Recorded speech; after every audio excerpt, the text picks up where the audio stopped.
Hey, everybody. Nice to see everybody. John, I'm going to see you at 1 o'clock, I believe. Yay. Zoraida, I will not see you at 1 o'clock. But I'm happy to be here. My name is Mary Beth Olive, and I've invited you to come to a class that it's a couple of different pieces of our world, and I'd love to just know who's on the call as far as where are you at in your business. What like it is, let's say almost November 1st, 11 months into the year. And even if you want to put it in the chat, how much have you closed so far, or what is the gap that you'd like to close before the end of the year? Hi, Mary Beth. Hey, John, how are you? I'm great. Thank you for asking. Sorry, I'm like walking around doing stuff, which is why my video is not on right now. No, that's okay. I think I'm going to see you. No, I'm seeing you at 1 o'clock. Yeah. But no, there's a pretty huge gap in my goal for next year and what I've done this year. So yeah, I'm definitely really interested to just kind of tune in, see what everybody else is going on or is up to, rather, see what's going on as far as what they're seeing as being successful, how their business is starting to change as the market shifts, and what they're doing to address that. Yeah, absolutely. And I want to dive into a little bit more of that when you and I get together at 1 o'clock, because you've already experienced some success in the business, and it's a matter of what do I double down on? What do I stop doing? You know, one of my best team leaders I've worked with in Texas, her name is Melanie. She posted something yesterday and her and I were talking. I said, that is exactly what I needed to hear. It is the time right now to take a look and say to yourself, okay, let's reflect. Let's look back at the year. Let's see what am I doing and what do I need to do more of? What worked for me before? What do I need to stop doing? And I loved how she said, you know, just let's look at the month of October. We're finishing up the first month of the last quarter of the year. How did that feel? What happened? What did I get going that if I keep doing that, it's gonna really impact my business before the end of the year? What did I do that I'm like, you know what, that really didn't get me a lot of results. Let me stop doing that. And then, like, let's not avoid the question. The answer, we know it. What is that one thing that if we would just focus on that or just do that, everything else is just going to happen? So this is that time to do that, to make sure, to ensure that we have 2 months left in the year, and 2 months left in the year really means 1 month left in the year. So this is like the 30-day sprint to December. And we do need to be very conscious as to how we use our time from now until then, so that we can finish the year strong. However, I do believe that we are also, it's the harvest season. So we are planting the seeds for next year. And there's something to be said about that, because we're going into the season, November, December, where most agents will kind of sunset out. They will take a little bit of a break. They will, you know, take off with the kids and have Thanksgiving, go Black Friday. But there are definitely ways to keep yourself completely connected to the business and continuing to lead generate during times like that. It's just a matter of being reminded and then like being accountable to it. So Zoraida, where's your business at? What have you accomplished this year? Or is there a gap for you to get to the end of the year as far as what you'd like to achieve? And I guess also another question, just throw it in the chat or I'll just speak to it, is 6 figures what you're looking to net home, take home and operate the business on? Because if that's it, I'm going to show you a couple slides right now. All right, let me get there. Okay, so do a little screen share. And we'll do about just a couple, maybe 30 minutes. And so John, I'll see you here at 1, but 30 minutes, we'll talk a little bit about this here. The first thing is identifying our schedule, what's important to us, who's important to us, and understanding our big why. So I like to always go to this chart right here. The 7 circles. And the 7 circles comes from one of our books, which is called The One Thing. I can follow this up with an email with some of the resources that I suggest. And theonething.com is definitely a website that I frequent, as well as this one right here, which is Keller Inc., kellerinc.com. And kellerinc.com is where you'll find the books that were written. And one of the new things, like John was talking about, one of the new things that we're talking about right here is Your First Home book, as well as Your First Home book in Spanish, Su Primera Casa, okay? Because what we have seen in the numbers, and being a student of the numbers is extremely important, but what we have seen is that our Spanish-speaking population is the largest group of people coming into the market. And if we do not know how to service and service the customer properly, then that part of the market won't be available to you to service. So I would advise us to take a look at, do we have resources that will help us bite into that Spanish-speaking market? We have, at my market center here, we have a marketing suite called the Michael Lewis Marketing Suite. Now, some other companies also have it, but one of the things that I love is that Michael Lewis has created the suite to also accommodate our Spanish-speaking agents, our Spanish-speaking communities, without having to recreate the English version in Spanish. So super important. Another thing that you'll find in here are listing presentations, and one of our listing presentations is also in English and in Spanish, as well as the buyer's presentation and consultation. So talking about different is understanding who our audience is, and that is a whole nother class that I'm doing next month on the state of the market and understanding a national, a local, and a hyper local market. We're going to dive deep into that, and you'll see that be an opportunity for next month, and it'll be open to all. This was more of a select group of people that were invited to come here. So once again, going back into identifying my spiritual life, how is your spiritual life? What is the one thing I can do such that by doing it, everything else becomes easier or unnecessary? What about your physical health, your personal life, your key relationships, your job and your business? Two different yet similar things. What do you have to do in your job daily to show up as the employee in your job? Or what do you do daily to run your business? Owning the business and being an employee inside of your own business, that is a mind shift that a lot of single agents have to make. And usually in the first couple of years of the business, you'll make that. And then for finances, we were just talking out at the lunch table, finances and building your wealth journey. Who in your world is talking to you about what are you doing with that income that you're earning? You have economic engines. So the engine that's bringing the money in is what we do to earn the money, whether it's we are self-employed, whether we are an employee, whether we own a business, or we are an investor, right? So you have an economic engine of money coming in. The real sweet spot is when you recognize how you can live on a margin of that, and then make a plan to invest monthly into yourself, into your savings, into your 401k, into an annuity that is yielding a SEP, or is it putting it into just a money market account because you're going to be buying your first investment property, a buy and hold or a buy and flip. We'll have a session on that also, as we have an investor club that we talk a lot about what are we doing for our wealth journey. But understanding these here and what is your big why, what is your mission in life, and how are you doing in all of these areas will help you decide like who you need to be and what are the things that you need to prioritize in order to tackle what you need to do. And,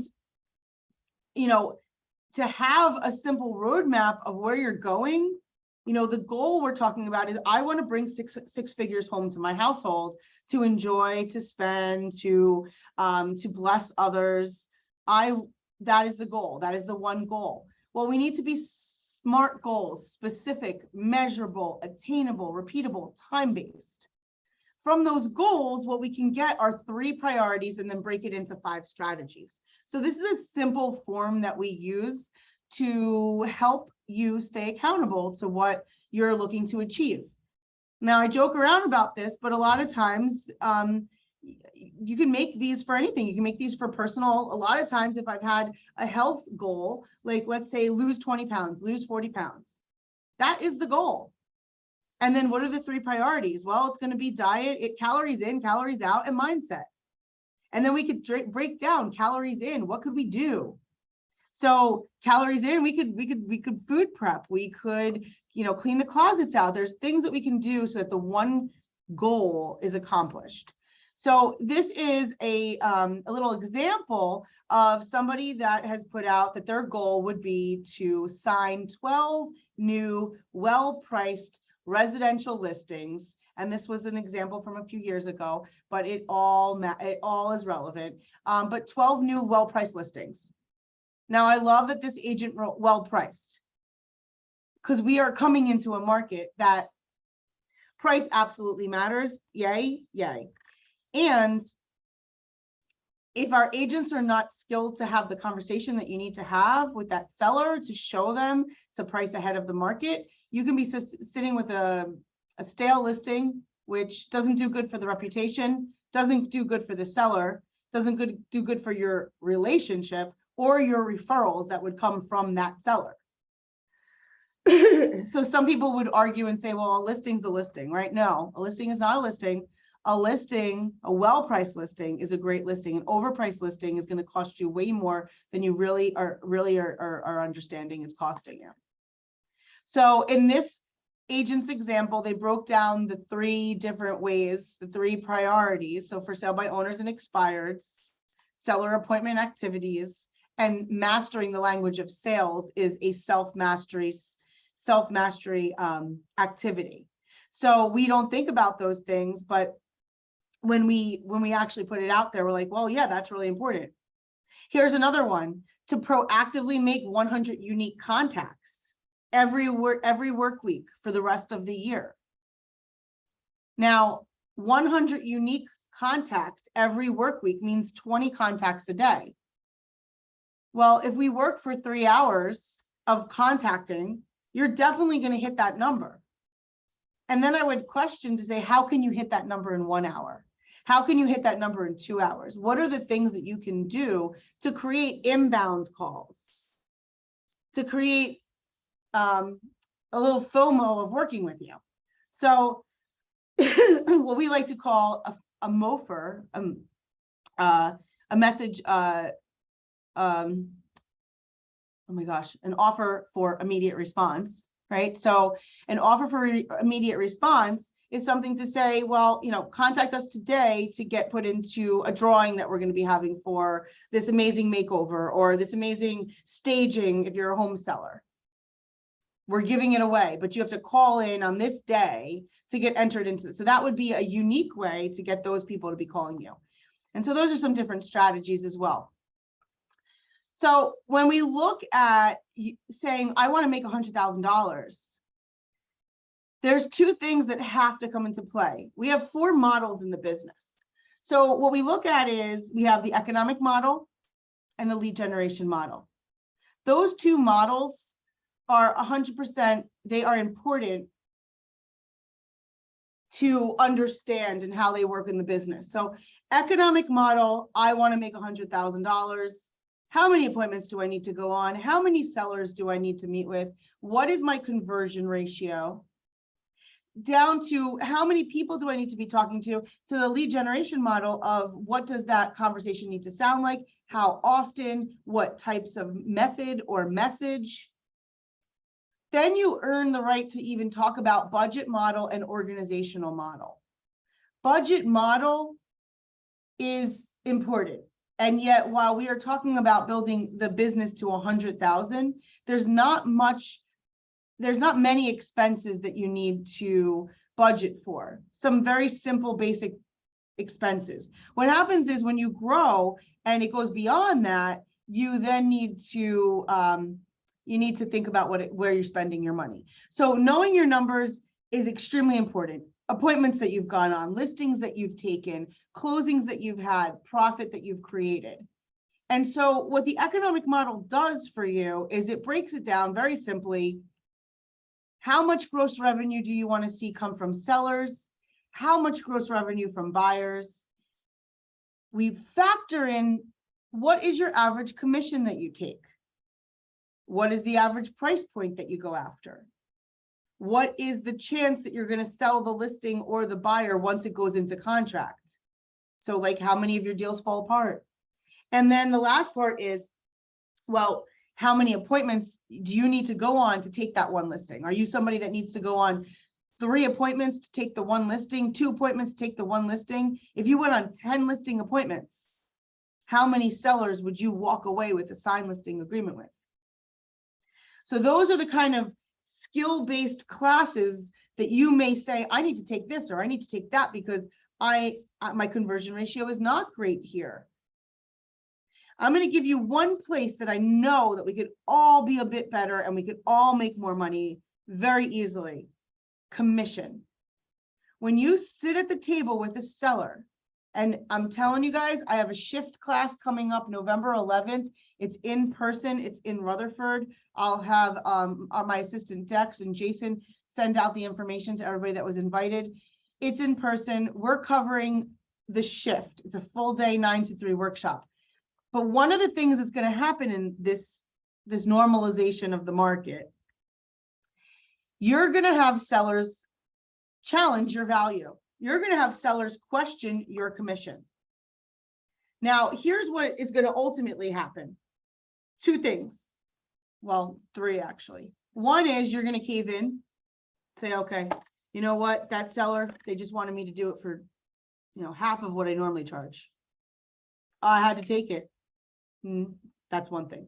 The other one is going to be like, I'm not taking that. That's ridiculous. They want me to do it for that. I'm not taking that. And you walk away from it and you choose not to take those listings. And the right way to do it is to defend that commission, is to defend the commission with value and benefit to the seller. Why? Why would they pay that? Because let's put things in perspective. It doesn't matter what brokerage you're at, but if a seller is asking you to take 2% off of your normal charge, let's say you charge 6%. Now they're asking you to do it at 4%. 2% on a $500,000 house is $10,000. The script you need to internalize and absolutely rebuttal that with is, Mr. Seller, I'm sorry. If I'm so willing to give away my money, what do you think I would be doing when the buyer's agent sends me the offer and I send it to you? How quickly do you think I'd be telling you to give away your money just to put the deal together? If I can't even defend my own commission and what I feed my family with, because remember, this is a full-time gig for me. I am full service, full-time. And if you're not, you get full service with me. I can't get to the end of the desert with that much water. You're setting me up for failure. Right? So you need to get really, really strong with that commission objection handling. And we have a class for that too. So what happens is, this is what happens. You tell me I want to make $100,000. Now this model right here, you will make more than 100,000. You will probably make about 140,000 with this model right here. So what we understand is there's 2 parts of the business. You have sellers and you have buyers, right? The sellers are going to absolutely bring you the buyer business. Don't kid yourself. Don't go looking for buyers. Don't go putting it out there that you need clients and, who wants to buy a house. I mean, do it, but understand what you're going to get when you do that. With the same energy and time, you can ask for who needs to sell their home in the next 30 days. Who needs to sell their home before the snow falls? If there was a price that would make you sell your home tomorrow, what would that be? private message me, let me know. And why, Mr. Seller? Because we're low on inventory. So right now, we need your home if you're willing to sell. I'm looking for the hands, right? If you have a listing, everybody, if you have a listing and it's marketed properly and it's out there with great photos and great description and it's priced well, what are you going to get? Buyer leads. You're going to get buyer leads. You will not have to look for buyers. You will have the opportunity to host an open house. You will have the opportunity to send a postcard. You will have the opportunity to call the neighborhood and let them know. You can call your farm and your sphere and let them know that you are in business and you're taking properties in this part of town or in this other town or in their town. Right? So buyers will come from the seller activities. Yes, you need to know how to deal with buyers, how to handle them, and how to guide them to doing what they need to do to get the house that they want. And if you sharpen your axe on your seller side, you will hit your financial goals more indefinitely than if you depend on people, other agents to bring inventory to the market. When you go out there and you get sellers, you bring inventory to the market. You create market share. Okay, so $100,000 coming from sellers. Let's just stay on the left-hand side. And if you are absolutely strong on saying 2.5% is my side, now let's decide what we're going to give to the buyer's agents. Or, and John, you may have heard this from me before, my fee is 3%. Let's now decide what we're going to give the buyer's agents. In a market like today, I'd guess 3%. I mean, any market, I'm guessing 3%. Because you know why? Because 3% is going to be a big motivator for a lot of these agents to go sell that house. And let's just be honest, agents, the percentage matters. The percentage matters, and it shouldn't.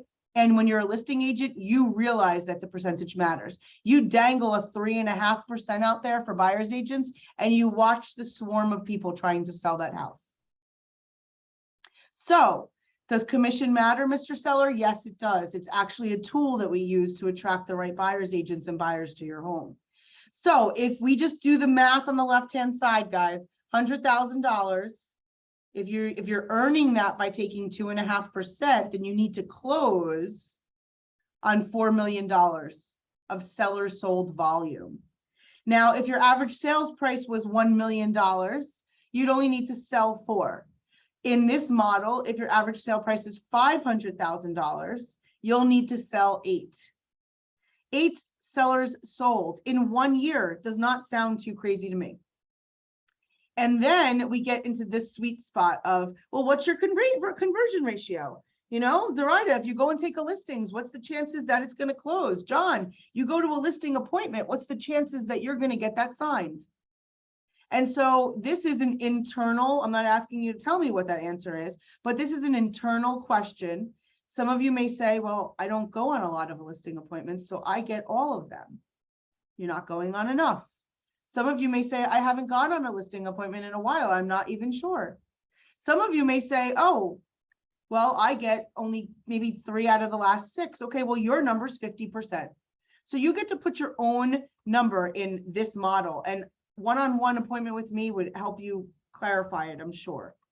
So all said and done, if you 65% of the time sold the house that you put the sign in the ground for, if you 80% of the time actually took the listing when you go to shake that seller's hand, present your listing presentation, and then ask, are you ready to put me to work? And they say yay. You will only need to go on 16 listing appointments for the year. Now that's 16 bona fide listing appointments for the year. 16 pre-qualified seller that says, yeah, you know, I'll meet with you. We definitely need to sell. Right? So that guy who definitely needs to sell, does he sometimes then realize he doesn't need to sell? Sure. But yet in that bona fide moment, he definitely needed to sell. What I mean is you're not going to count a for sale by owner that you just stop at their house on the way home from your Sunday showings and just say hi and view the house. That's not an appointment. That's a nice rapport builder to ask the gentleman to come and sit down at their house on Tuesday night. Anybody know why I'm saying Tuesday night? It's a for sale by owner. And with for sale by owners, you're not going to win them over on a Saturday or a Sunday. You're going to win them over on Monday and Tuesday when they really feel defeated and nobody sent them an offer. So to wrap this part up, I just want to get clear. That is the seller side, which is going to generate a buyer side. So yes, there's more appointments to go on. But luckily, if you just slam the seller side, you will ultimately be able to cherry pick those 16 buyer appointments that you need for the year. So essentially, this is a model that will bring you 32 appointments for the 52 weeks, guys. So 52 weeks, you only need 32 appointments for the whole year. Bona fide appointments, unique people.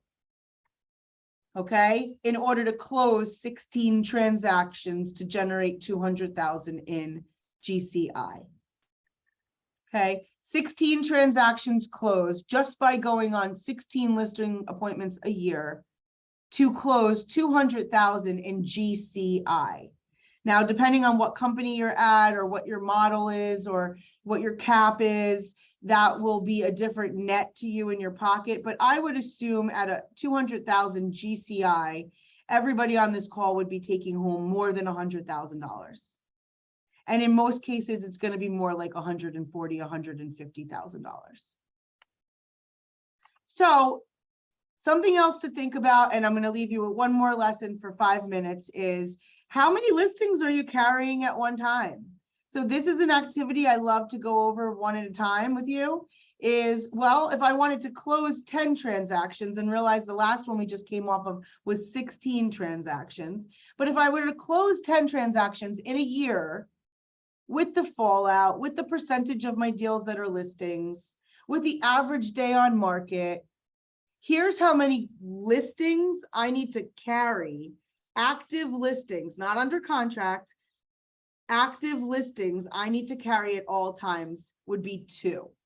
So for 16, it's probably 3.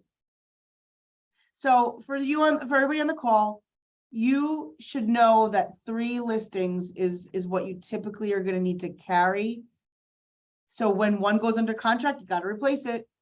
So hopefully you got a pipeline of people that you are helping to build yourself so that you can keep shopping in that pipeline. You build the pipeline for the spring market. Right now, you're trying to see who's the low-hanging fruit that didn't realize that it's almost freaking the end of the year. So anyway, going to this is, then you decide who you're going to be talking to, right? So this is the lead generation model. And with the lead generation model, we have Mets and we have haven't Mets. People that you know, people that you haven't met yet.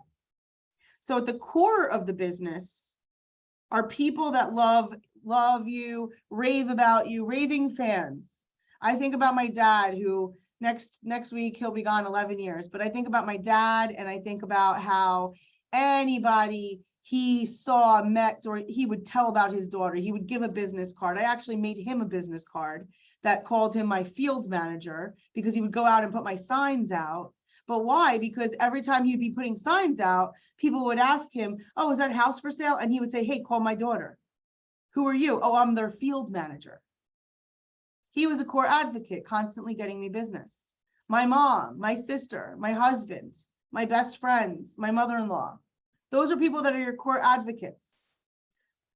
Those people will help you if you ask them for help. If you explain to them, I have a wild and crazy goal.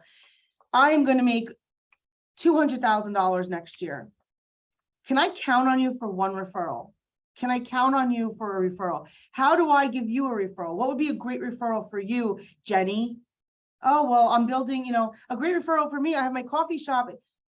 Everybody wants to know that they're loved, appreciated, cared for, thought of. So asking people in your life, how could you help them? Then asking them, how could they help you? People don't care what you know until they know that you care, right? So in all of this, as you can see, the general public being on the outside circle, those are people that they see an ad, they see your sign, they notice that you, actually it's an ad, it's a sign, it's a newspaper ad, it's a flyer. But the targeted group inside, that group could be something like, I'm involved at my kid's school, I'm involved at my gym, I I'm a sponsor at the gym. They put my banner up. I mean, I used to do that at my boxing gym back in the day. I sponsored the kids' soccer shirts to put my name and my logo. That's a targeted group. So there are ways to make those targeted haven't mets get real close to being intimate and allied resources.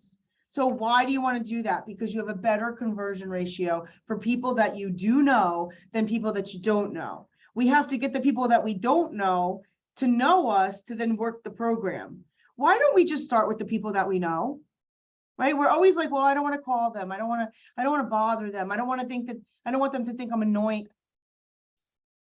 Girl, you need to be saying, if not me, then who? Who are they going to deal with? I am the right person for their real estate needs. I need to call all my families and friends and tell them that I am available for them. So what we have is a 33 touch and a 12 direct. And we talk about the building the relationship through different touches. Okay. So in the research, it says that, the numbers basically are going to come like this. For every 10 people in your database, somebody's moving this year. Somebody's going to move. So when they move, are they choosing you? So we can all agree that 10% of our database, whether it's our phone, which please call me, we will meet. It can't be your phone. Whether it's your phone, whether it's an Excel doc, whether it's I got to work out of my Gmail, those are all things I get all the time. And guys, I've been a team leader for 15 years. Okay. 19 years in the business, 15 years leading offices. I will get that answer from one of the top agents. I promise. I'm closing my eyes because I'm not looking at anybody, right?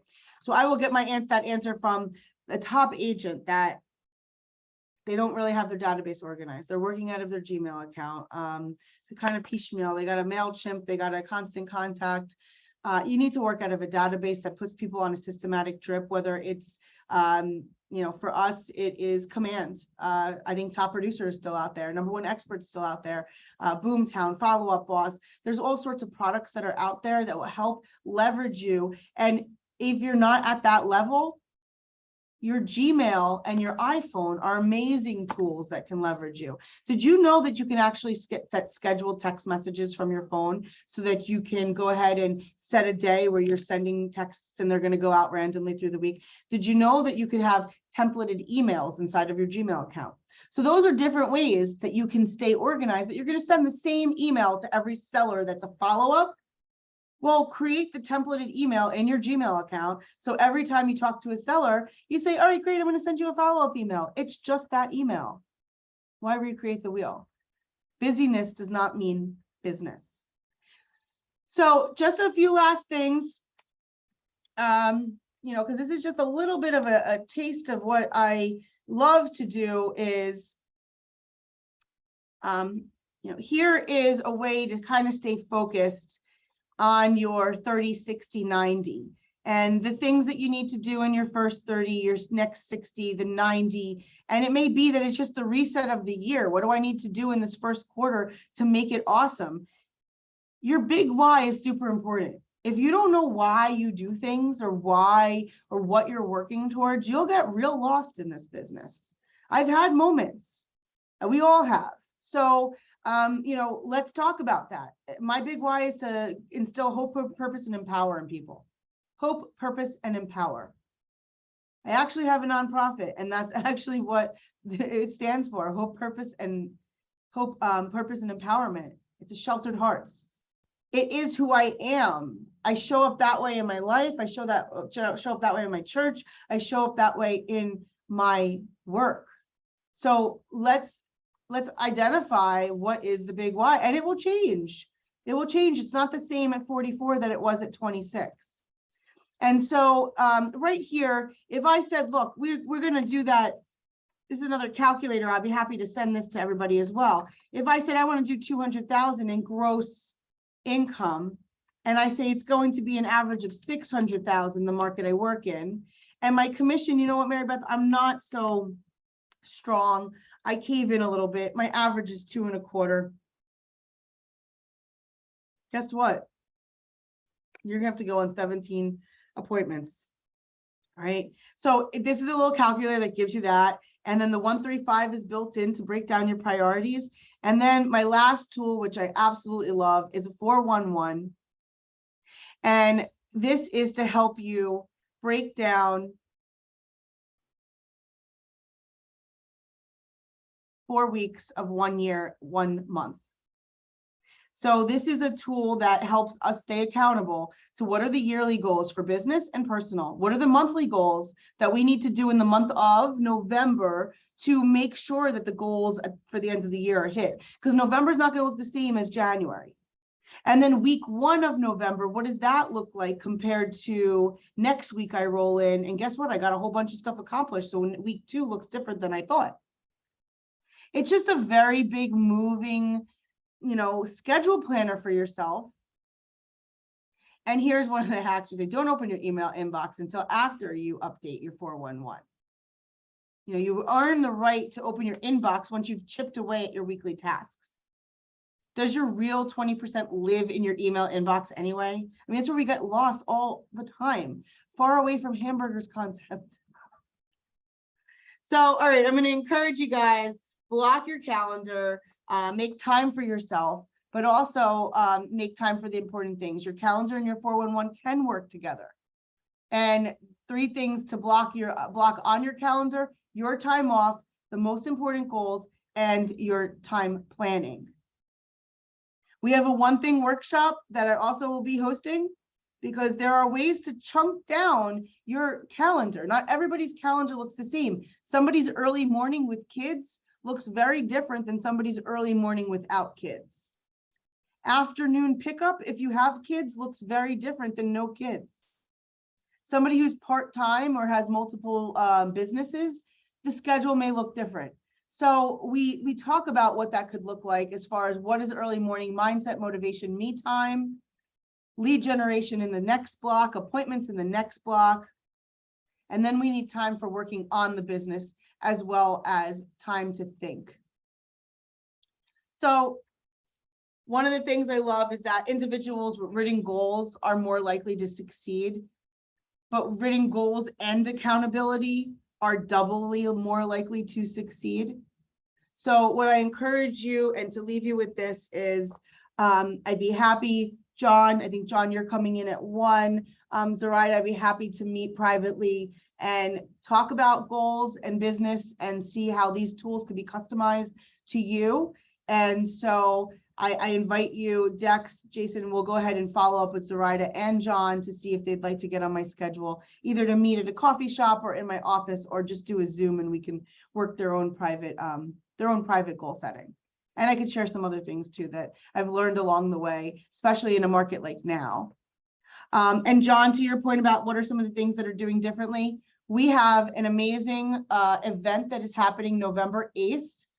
And if you would like a ticket, I would be happy to supply that. It's a $99 ticket. It's right here in Paramus. And it's the Mega Event 2022. And we have 4 different panels. One is on inspiring and motivating. One's on luxury. One's on wealth building. And I forget what the other one is. But there's 4 different panels. And it's just going to be a fantastic event. And it's right here on November 8th. So if you'd like to have a ticket to that, I can get you that as well. Any questions that are general or aha moments before I close this out, and I can, touch base with you personally. All right. So thank you very much for your time. Look forward to meeting both of you in person, whether it's Zoom or physically. Love physical. And if you're going to the Greater Bergen Halloween Bash, I will be there tonight. Please come say hello to me, and look forward to hearing from you again. Thank you guys for your time. Hope this was of value. Thanks, Mary Beth. It was good to see you. See you soon.